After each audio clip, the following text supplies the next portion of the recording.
This week we head south to the seafood capital of Kaikoura. We meet a few locals, Go spearfishing for greenbone pull some pots for crayfish, and grind flour for our bread.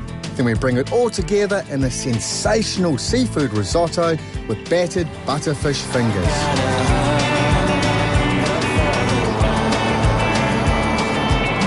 In Māori, Kaikoura means to eat crayfish, so we're heading in the right direction.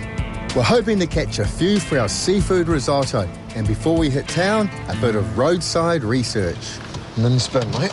This is about as iconic as New Zealand gets, I suppose. On every postcard. Yeah. G'day. How you going there, fellas? How's it going? Not too bad. Ninspin, eh? Yep, this is the place. We're starving. Yeah. Been talking about it all the way down the highway. Can we have one? Perfect timing, certainly can. This one here. Starving, yeah. Good on you, fellas. Rodney Clark lives and breathes crayfish, and he's been serving this local delicacy to many a weary traveller since he was 14. Gravy.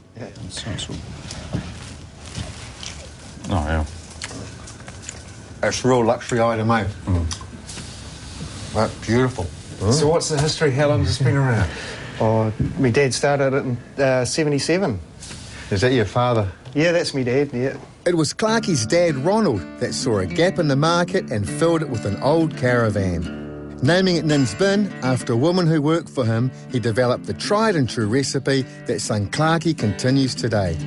Catch the crays out from the shop and cook them across the road in a contraption as Kiwi as the caravan. A vacuum cleaner atomises diesel, Hopefully it'll go. creating a fiery jet that brings the crays to a boil in an old copper. That's what you call number 8 technology. Logie's cooking crayfish Clarky style, but it's not the only way round here.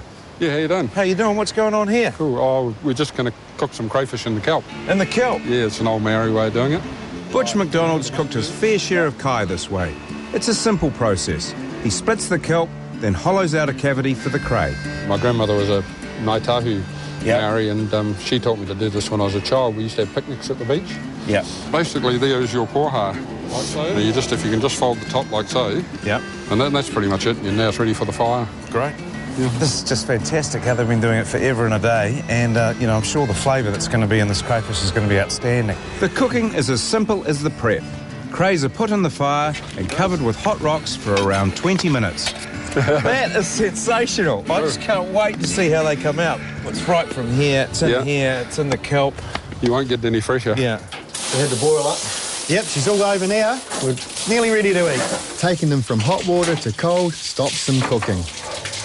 They look beautiful, stacked up like that, don't they? Oh, yeah. Gorgeous, Lovely. bright orange bugs. Oh,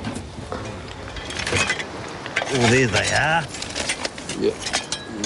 The kelp's sort of protected them, see, so Look at that. yeah. Beautiful. Put them on the table, we'll cut them open. Yeah. Look at those. You try that.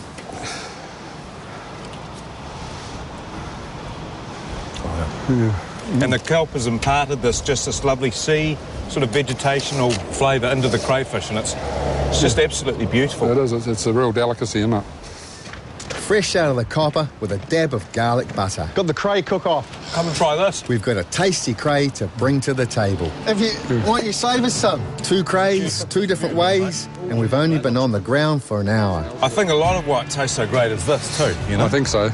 The old garden couldn't be closer, could it? No, it couldn't be.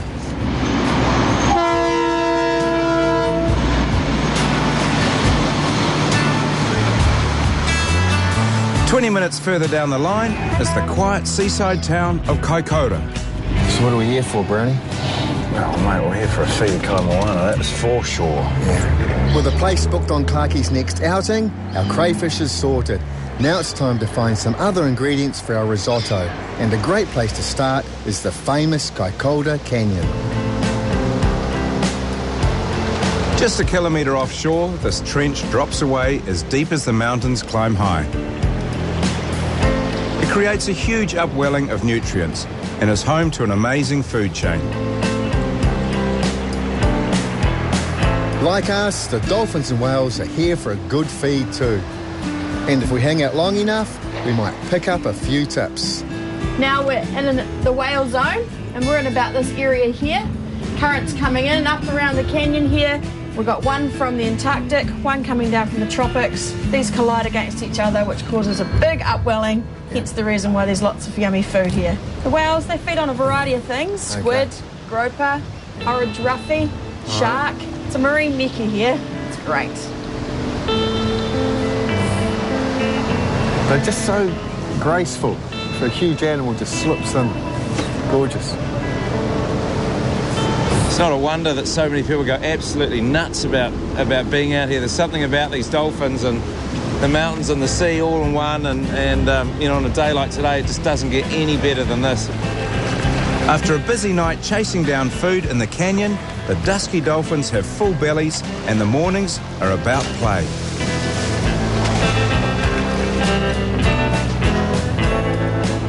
My belly's empty, so it's time for work.